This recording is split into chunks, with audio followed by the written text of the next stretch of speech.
प्रिय श्रोता बंधुओं, अब अगले भाग में पिछले में बताया नारद मुनि उपाय बताए कि किस प्रकार अगर पुत्री तपस्या करती है तो उसका जीवन सफल हो जाएगा।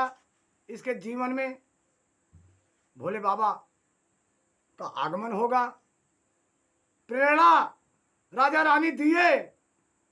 मैनाती के हृदय में ये नहीं था कि हमारी कुमारी कन्या फूल जैसी कन्या तपस्या करे, लेकिन मजबूरी थी। राजा हिमवान ज्यादातर दबाव डालते थे, प्रेरणा देते थे। इसलिए पार्वती मैया तो जगत जननी जगदम्बा थी। उनको तो मालूम था कि क्या करना है, किस प्रकार संसार को दिखाना है, कि किस कर्म से इंसान आगे बढ़ता है। इसलिए मैया पार्वती धीरे धीरे जब 7 वर्ष की हो गई तो जंगल में जाने के लिए माता पिता से आज्ञा ली और घने जंगल में गई। और जाने के बाद तपस्या किस प्रकार करती हैं देखिए। उन्हीं भोले बाबा के चरणों को अपने हृदय में धारण करके गाकर नदी के किनारे जहाँ घना जंगल था वहीं पर बैठ करके और किस प्रकार तपस्या कर रहे हैं ये आप आगे देखिए।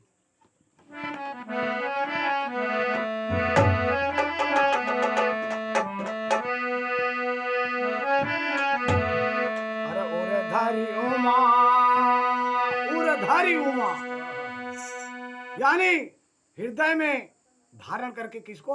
शिव के चरणों को जा रहे हैं तपस्या करने। कैसे? उरधारी उमा प्राण प्रिय चरणा जाई विपिनला गीता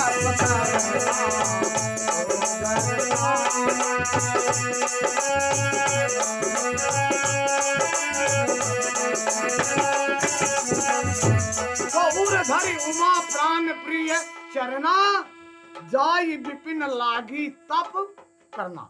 जंगल में तपस्या करने चली गई और किस प्रकार कर रही हैं देखिए। आज के युग में या तभी के युग में एक दिन अगर भूखा रहना पड़े तो देवी देवता को नहीं याद करेंगे, बोले भाड़ में जाए। ये तपस्या हमारे बस का नहीं है। लेकिन आज की नारियां नहीं कर सकती, लेकिन तब की नारियां पति को पाने के लिए कितनी कठिन तपस्या कर रही हैं। वो भी माता पार्वती जगत जननी जगदम्बा, जिनके आधार पर सारा संसार 3 लोक 14 भुवन चलता है। लेकिन मैया समाज को दिखाने के लिए, अपने शिव को पाने के लिए कितनी कठिन तपस्या जंगल में जाकर के करती हैं और कैसे कैसे खा करके अपना जीवन वहां निर्वाह करती हैं। गौरधरी उमा प्राण प्रिय चरना जाई विपिन लागी तप करना। नवनीत चरणायाम जय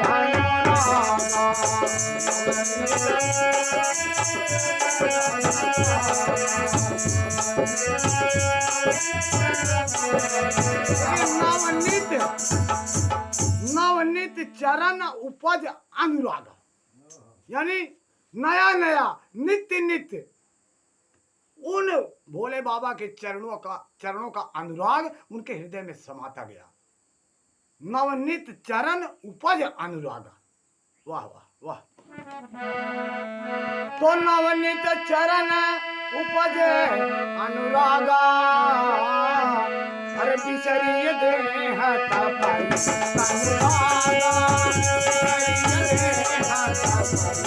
अनुरागा।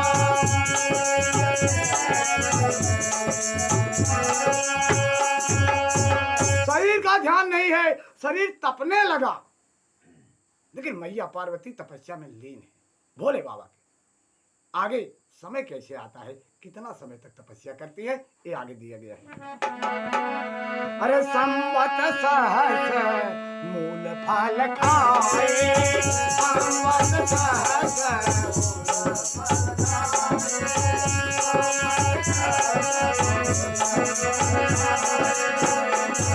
तो संवत सहस्र मूल फल खाए, अरे साग खाई सक साग खाई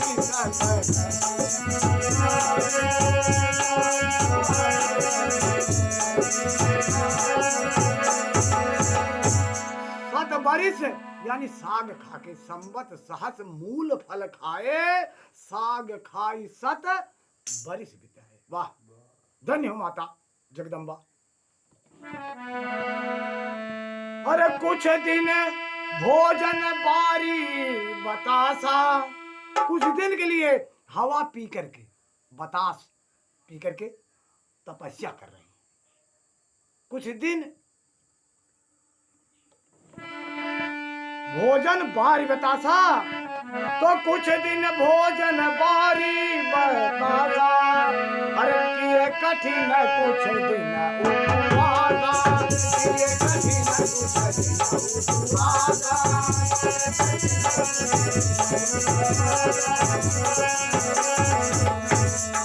कुछ दिन उपवास किए और उसके बाद फिर बेल पत्र सूखा था, उसको ला करके चूर्ण बनाई और चूर्ण बना करके मैया फाँक लेती, वही ऊर्जा देता, वही शक्ति देती। लेकिन ऊर्जा शक्ति को मैया का ध्यान नहीं था। मैया को तो केवल प्रेम शिव के चरणों में था, अनुराग उनके चरणों में था, इसलिए हरदम वह उनके ध्यान में मग्न रहती थी। भोले बाबा की, और भोले बाबा की अथाह कृपा थी जो मैया पर कृपा कर रहे थे। क्यों नहीं करते? शिव और शक्ति हैं, दोनों का मिलन होना जरूरी है और ये मिलन के लिए मैया तपस्या कर रही हैं। किस प्रकार कर रही हैं? अरे बेल पाती मही रही सुखाई, बेल के पत्ते जमीन पर गिर के सूखे पड़े थे, लेकिन मैया उसका चूर्ण बना रही थी। तो बेल पाती मही रही सुखाई और 3 सहस्र संवत्सर उठाई, 3 सहस्र संवत्सर।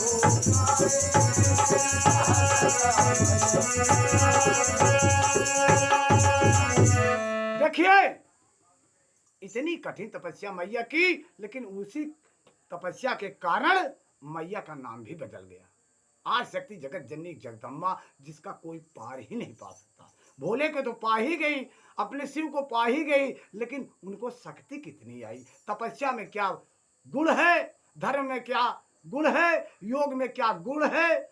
इसीलिए योग, धर्म, तप, तपस्या, दान, सत्कर्म इतना सत्य है कि जो करता है अच्छे ढंग से वो देवता बन जाता है, जो उसका दुरुपयोग करता है वह असुर बन जाता है। यही तो फर्क है धर्म और अधर्म में। देखिए तो पोली परिहरे सुखान परना, देखिए पोली परिहरे, शरीर गल कर कांटा हो गई, प्राण कहाँ है?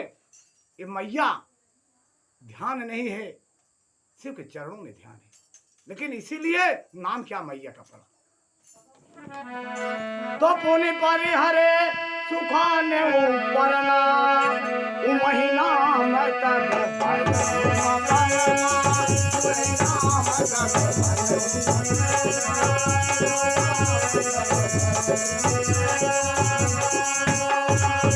मैया का नाम उसी समय अपर्णा पड़ गया, जिसका कोई पार ही नहीं पा सकता। देवता, मुनि, गंधर्व, यक्ष, किन्नर, जितने भी सुर, असुर, दानव, जितने निशाचर जितने हैं, उनसे मैया से कोई पार नहीं पा सकता। मैया के पार इतनी शक्ति आ गई, इतने गुण आ गए, कोई रूप धारण करके किसी का भी अधर्म करने से संहार कर सकती हैं और देवताओं को वरदान दे सकती हैं, उनको सुख पहुंचा सकती हैं, उनको जीवन का कल्याण कर सकती हैं। मैया का इसी का नाम अपर्णा पड़ गया।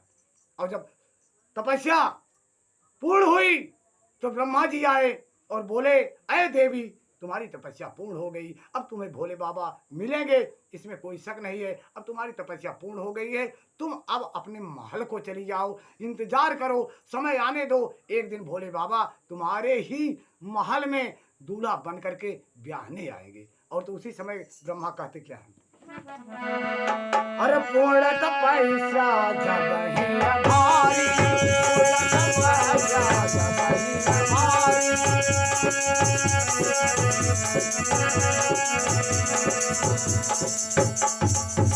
तो पूर्ण तपस्या जब ही भारी, लौट महल को